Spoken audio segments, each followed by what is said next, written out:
Herkese merhaba arkadaşlar, kanalımıza hoş geldiniz. Herkesin içinde yedi bitirdi. Dışarıda mesafeli görüntüler veren ve çok fazla yakın gözükmeyen Hande Erçel ile Hakan Sabancı ilk kez böyle görüntülendi.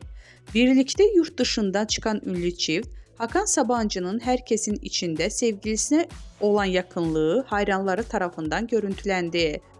Görüntüleri izleyen Erçel hayranları ise Hakan enişte Hande'yi yemiş, Hakan aşka geldi, Hakan biraz yavaş mı olsan yorumları yapıldı.